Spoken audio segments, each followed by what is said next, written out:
Hello student, welcome to YouTube channel commerce efficiency. आज की class में स्टार्ट करेंगे नया टॉपिक प्राइस और आउटपुट डिटरमिनेशन करना ओलिगोपोली में। इससे लास्ट क्लासेस में हमने कवर किया मार्केट, परफेक्ट कंपटीशन, मोनोपोली और मोनोपोलिस्टिक कंपटीशन।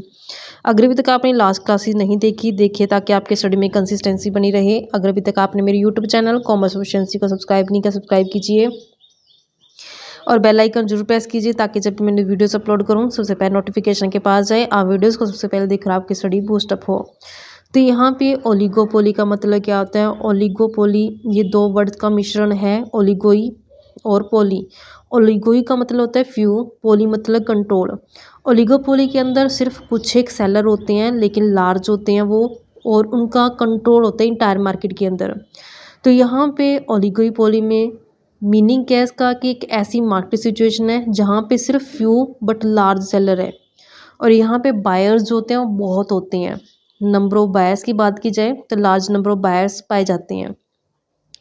जो ओलिगोपोली एक ऐसी मार्केट सिचुएशन होती है, तो जो ये फ्यू लार्ज फर्म्स होती हैं या तो ये होमोजीनियस प्रोडक्ट बेचें या डिफ्रेंशिएट प्रोडक्ट। होमोजीनियस मतलब एक जैसा सिमिलर प्रोडक्ट बेचें, या फिर डिफ्रेंशिएट एक प्रोडक्ट दूसरे प्रोडक्ट से डिफर करके बेचें। इंडिया के अंदर यहाँ पे बहुत सारे एग्जांपल हैं ओलिगोपोली के। अगर एयरलाइन के अंदर बात की जाए तो एयर इंडिया हो गई है, इंडियन एयरलाइंस हो गई हैं, जेट एयरवेज, सहारा एयरवेज, ये एयरलाइन के अंदर एग्जांपल हैं। ऐसे ही अगर बात की जाए ऑटोमोबाइल्स के केस में, तो यहाँ पे जो ऑटोमोबाइल प्रोड्यूसर्स आते हैं जैसे कि मारुति, हिंदुस्तान, टाटा, महिंद्रा और महिंद्रा सीलो, तो ये फ्यू सेलर हैं बट लार्ज हैं। There is a great deal of interdependence among them. तो जो ये इंटरडिपेंडेंस होती है सेलर के बीच में ज़्यादा पाई जाती है। हर एक ओलिगोपोलिस जो होता है जब भी वो पॉलिसीज बनाता है प्राइस की या फिर आउटपुट के रिगार्डिंग, तो उसे अपने कंपटीटर को देखना पड़ता है कि हमारे कंपटीटर ने क्या प्रोडक्ट का प्राइस या फिर कितना आउटपुट है जो रखा है। ए फर्म्स प्राइस और output influence the sale and profit of competitor. जो फर्म का प्राइस और जो आउटपुट होगा वो इन्फ्लुएंस करेगा सेल और प्रॉफिट जो होगा कंपटीटर का। बिकॉज ऑफ देयर इंटरडिपेंडेंस, यहाँ पे इनके बीच में आपसी इंटरडिपेंडेंस पाई जाती है। तो एक ऐसी सिचुएशन को फेस करते हैं जहाँ पे ये ऑप्टिमल डिसीजन लेते हैं। जब एक फर्म वो डिपेंड करती है कि दूसरी फर्मों ने क्या डिसाइड किया है, तो यहाँ पे जब भी एक फर्म डिसाइड करेगी वो तो दूसरी फर्मों का डिसीजन को ध्यान में रखते ही डिसाइड करेगी।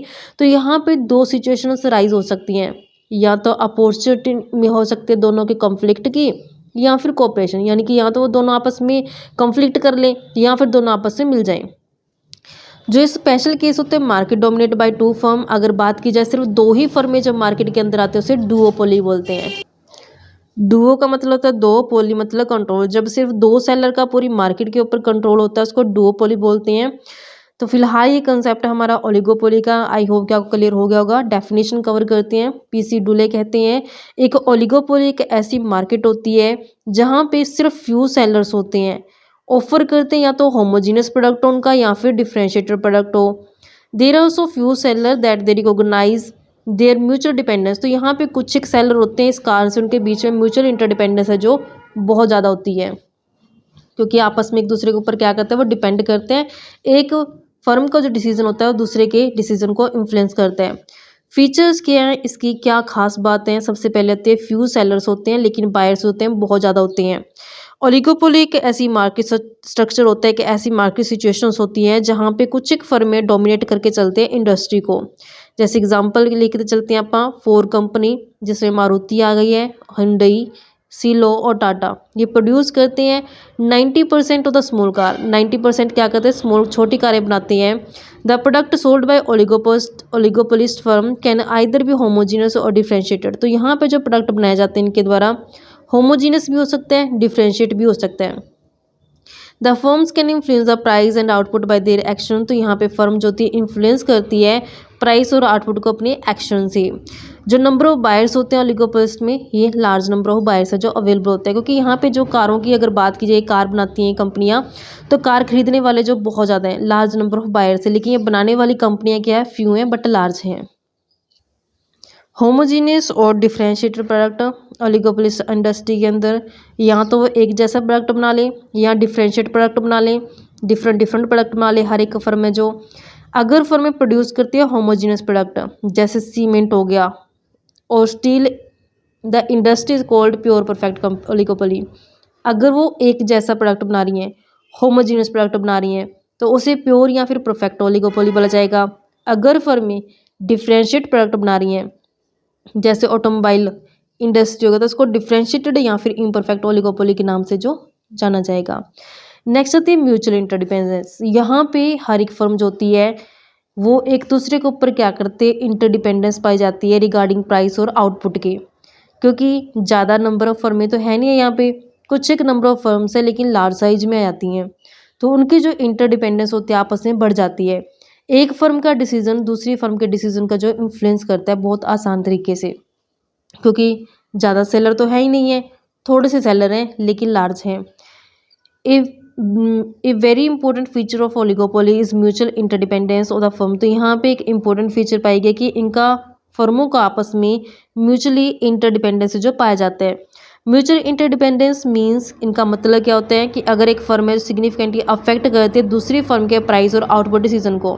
एक फर्म का जो डिसीजन होगा प्राइस और आउटपुट को लेकर के वो दूसरी फर्म के डिसीजन को जो इन्फ्लुएंस कर जाता है। मोनोपोली, अगर कंपटीशन की बात की जाए, मोनोपोली में और कंपटीशन में क्या था कि फर्में जो थी वो इंडिपेंडेंट डिसीजन लेती थी बिना कुछ कंसीडर किए हुए कि इसका क्या इफेक्ट पड़ेगा दूसरी फर्मों के ऊपर, उनके रिएक्शन का क्या इफेक्ट पड़ेगा दूसरी फर्मों के ऊपर, तो अपना आसानी से डिसीजन लिया था मोनोपोली और कंपटीशन के अंदर। लेकिन ओलिगोपोलिस्ट में ऐसा नहीं होता। जो ओलिगोपोलिस्ट फर्म होती है वो इंडिपेंडेंट डिसीजन नहीं ले पाती। ओलिगोपोली में स्मॉल नंबर ऑफ फर्म्स होती हैं जो compete करती हैं आपस में एक दूसरे के साथ। तो यहाँ पे जो सेल होती है एक फर्म की वो डिपेंड करती है दैट फर्म्स प्राइस, फर्म के प्राइस के ऊपर, और जो प्राइस चार्ज किया जाता है उसके दूसरी फर्मों द्वारा। तो यहाँ पे एक फर्म है जो कितना आउटपुट सेल कर पाएगी तो डिपेंड करेगा कि उसने कितना प्राइस अपने प्रोडक्ट का रखा है और कितना कंपटीटर फर्म ने प्रोडक्ट का प्राइस जो रखा हुआ है। अगर एक फर्म में कम कर देती है प्राइस को अपनी सेल को बढ़ाने के लिए, तो यहाँ पे जो सेल होगी दूसरी फर्मों की वो कम हो जाएगी। इस सिचुएशन में फिर दूसरी फर्में भी क्या करेंगी, अपने प्रोडक्ट के प्राइस को बहुत कम रख देंगी, जिससे पहली फर्म का जो प्रॉफिट होगा वो कम हो जाएगा। अब जब प्राइस कम करने से प्रॉफिट कम होगा तो कुछ बेनिफिट तो हो नहीं पाया फर्मों को। Before deciding to cut its price, तो अब यहाँ पे प्राइस कट करने का डिसीजन लेने से पहले सबसे पहले फर्म ट्राई करती कि ये प्रेडिक्ट करे, अनुमान लगाए कि दूसरी जो फर्में होती है क्या रिएक्शन देंगी अगर वो प्राइस को कम करे। यानी कि अगर मान लो हमारी फर्म ने अपने प्रोडक्ट के प्राइस को कम किया है तो हम प्राइस को कम करने से पहले ये देखें कि दूसरी फर्मों का क्या रिएक्शन आ सकता है हमारे इस एक्ट के ऊपर, and attempt to calculate the effect of their reactions, और देखें कैलकुलेट करें कि क्या इफेक्ट पड़ेगा उनके रिएक्शन का हमारे प्रॉफिट के ऊपर। अगर ओलिगोपोली, यहाँ पे ओलिगोपोली में क्या था, जो क्रॉस इलास्टिक डिमांड होती है बहुत हाई होती है, क्योंकि यहाँ पे क्लोज सब्स्टिट्यूट प्रोडक्ट है जो अवेलेबल होते हैं मार्केट के अंदर।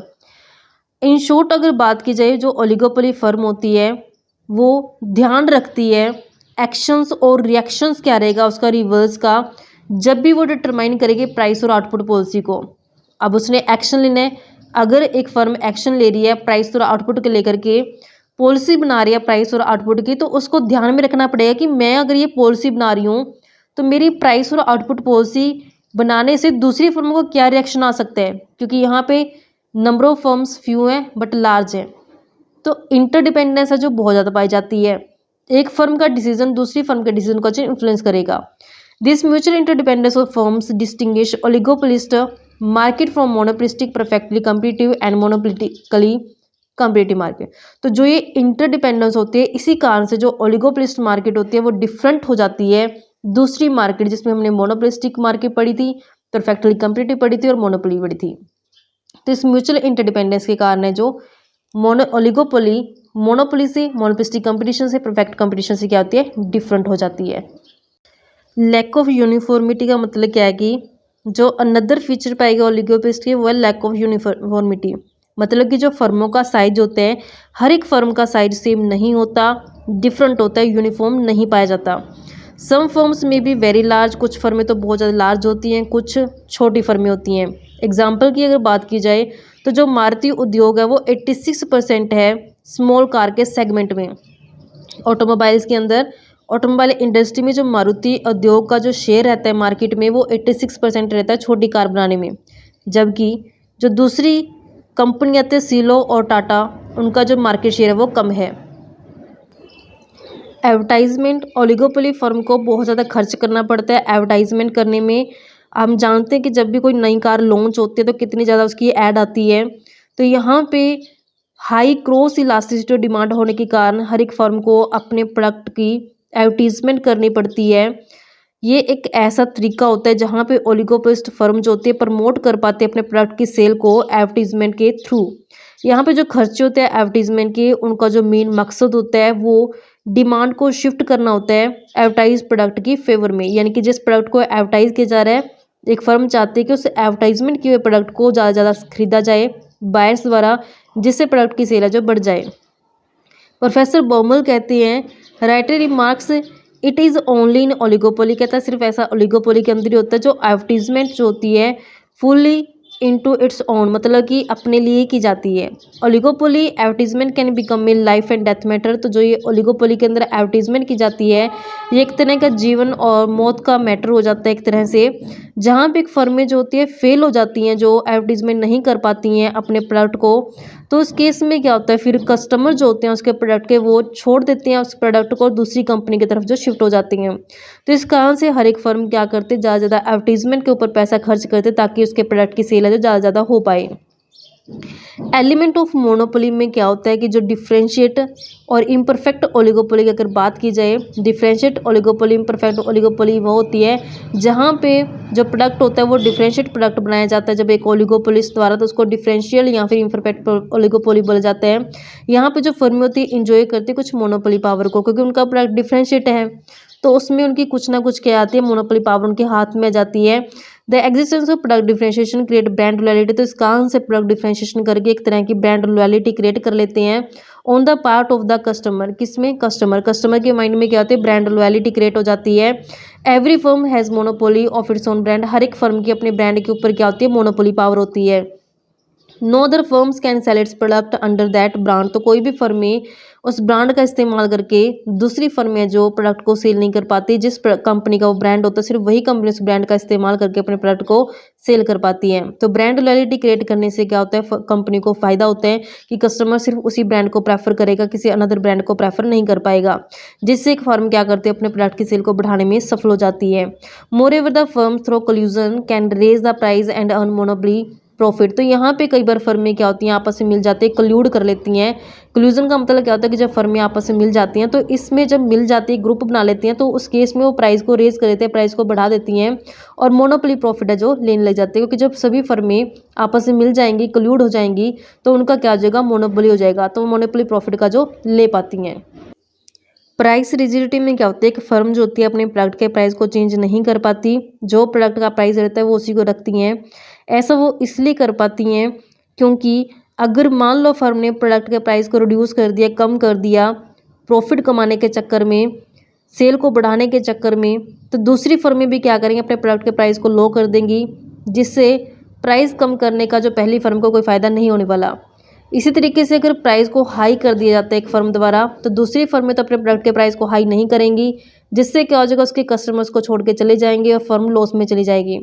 तो इस कारण से यहाँ पे प्राइस रिजिडिटी पाई जाती है कि एक ओलिगोपोलिस्ट फर्म जो होती है वो प्राइस को आसानी से चेंज नहीं कर पाती, जो प्राइस है वही रहते हैं, क्योंकि यहाँ पे म्यूचुअल इंटरडिपेंडेंस ज़्यादा होने के कारण है जो बेनिफिट नहीं ले पाती प्राइस को कम या ज़्यादा करके जो फर्में होती हैं। नेक्स्ट आते हैं कीन कंपटीशन, तो यहाँ पे कंपटीशन है जो हर एक फर्म के बीच में बहुत ज़्यादा पाया जाता है। नंबर ऑफ फर्म्स कम होने के कारण एक दूसरे के ऊपर जो इंटरडिपेंडेंस बहुत ज़्यादा पाई जाती है। नंबर ऑफ सेलर्स होते हैं वो कम होते हैं, तो एक जो सेलर होता है वो इमीडिएटली अफेक्ट हो जाता है उसके रिवल सेलर से, यानी कि जो उसके कंपटीटर होता है, प्रतिद्वंदी होता है। तो इस कारण से हर एक सेलर क्या करते हैं, बिल्कुल क्लोज वॉच रखते हैं, निगरानी रखते हैं कि उसकी जो रिवल फर्म है वो क्या एक्टिविटी कर रही है, ताकि जब भी वो एक्टिविटी करे तो उसका काउंटर है जो उसका तोड़ निकाल दे वो, और अपना नुकसान होने से बचा ले। तो यहाँ पे जो ओलिगोपोलिस्ट की लाइफ होती है, बिजनेस लाइफ होती है, एक कॉन्स्टेंट स्ट्रगल लाइफ रहती है, जहाँ पे जो मार्केट कंडीशंस के अंदर ज़रूरी होता है मूव और काउंटर मूव होना। इस तरीके का जो कंपटीशन होता है ये यूनिक होता है and is not found in other type of market. दूसरी मार्केट के अंदर इस तरीके का कंपटीशन नहीं पाया जाता। Oligopoly is there for the highest form of competition. तो यहाँ पे ओलिगोपोलिस्ट के अंदर बिल्कुल हाईएस्ट फॉर्म की जो कंपटीशन पाई जाती है। अनसर्टेनिटी, तो यहाँ पे इंटरडिपेंडेंस होने के कारण जो फर्में होती हैं एक दूसरे के ऊपर इंटरडिपेंडेंस होती हैं, तो यहाँ पे no certain predictions about the behaviour of different firms can be made. तो यहाँ पे कोई एक ऐसा सर्टेन प्रेडिक्शन अनुमान नहीं लगाया जा सकता एक फर्म के द्वारा दूसरी फर्म के बिहेवियर को लेकर के। इट इज़ डिफ़िकल्ट, ये मुश्किल होता है कैलकुलेट करना कि क्या इफेक्ट पड़ेगा करंट इकोनॉमिक चेंजेस का अगर बात की जाए on the basis fact already existence, यानी कि अगर ऑलरेडी एग्जिस्टेंस हमारे पास फैक्टर्स के बेस पे हम ये अनुमान नहीं लगा पाते कि क्या इफेक्ट जो देखने को मिलेगा, तो टिपिकल्ट हो जाता है, डिफ़िकल्ट हो जाता है यहाँ पे एक फर्म के लिए इफेक्ट को मेज़र कर पाना। सो अनसर्टेनिटी प्रिवेल इन ओलिगोपोलिस्ट मार्केट। तो यहाँ पे अनसर्टेनिटी जो पाई जाती है, यानी कि सिंपल सा मतलब ये है कि जो ऑलरेडी एग्जिस्ट डाटा होता है उसके बेस पे एक फर्म जो होती है ये अनुमान नहीं लगा पाती कि इकोनॉमिक चेंजेस का, करंट इकोनॉमिक चेंजेस का क्या इफेक्ट जो देखने को मिलेगा, क्योंकि डाटा क्या उसके पास ऑलरेडी एग्जिस्ट है, तो वो तो पुराना डाटा है। तो अनसर्टेनिटी होती है फ्यूचर में क्या कब हो जाए, तो ये पता नहीं लगा पाती है। Existence of non profit motive, तो यहाँ पे हर एक फर्म का जो जरूरी नहीं होता मोटिव मैक्सिमम करना हो प्रॉफिट को, तो यहाँ पे अदर मोटिव भी हो सकते हैं, जैसे सेल मैक्सिमम करना, रिस्क को कम करना, आउटपुट को बढ़ाना, सिक्योरिटी को बढ़ाना। तो जब यहाँ पे प्रॉफिट मैक्सिमाइजेशन करना मोटिव नहीं होता फर्म का, तो यहाँ पे डिफिकल्ट हो जाता है डिटरमाइन करना इक्विलिब्रियम लेवल क्या रहेगा आउटपुट और प्राइस का। सम बैरियर्स टू एंट्री, तो यहाँ पे नई फर्मों के एंट्री के ऊपर कुछ बैरियर्स लगाए जाते हैं। किस तरीके के बैरियर, कहते हैं यूजुअली एक ओलिगोपोलिस्ट फर्म जो होती है वो करेक्टराइज की जाती है barriers to entry in the industry, यानी कि नई फर्मों की एंट्री जो इंडस्ट्री के अंदर ना हो उसके ऊपर कुछ बैरियर्स लगाए जाते हैं। किस तरीके के बैरियर होते हैं, इकोनॉमी ऑफ स्केल का barrier, cost advantage of old firm का बैरियर, यानी कि जो ऑलरेडी ओल्ड फर्म्स होती हैं उसको कॉस्ट एडवांटेज ले रही होती हैं, patent right, control over important input, यानी कि जो इंपॉर्टेंट इनपुट चाहिए होता है उसके ऊपर कंट्रोल ले लेना, प्रिवेंटिव प्राइस और प्रिवेलिंग एक्सेस कैपेसिटी। तो इस तरीके के बैरियर का इस्तेमाल करके ओलिगोपोलिस्ट फर्म क्या करते हैं, न्यू फर्मों की एंट्री को इंडस्ट्री के अंदर रोक देती हैं। तो इस तरीके से बच्चों ये हमारे पास इसकी फीचर्स या कैरेक्टरिस्टिक्स बनती थी ओलिगोपोली की। आई होप कि आपको क्लियर होगी। नेक्स्ट क्लास में मिले एक नए टॉपिक के साथ। ऐसी रेगुलर क्लास देखने के लिए आप मेरे यूट्यूब चैनल कॉमर्स प्रोफिशिएंसी को सब्सक्राइब, लाइक और शेयर करें। बेल आइकन जरूर प्रेस करें ताकि जब भी मैं न्यू वीडियोस अपलोड करूं सबसे पहले नोटिफिकेशन के पास जाए, आप वीडियोस को सबसे पहले देखकर आपकी स्टडी बूस्टअप हो।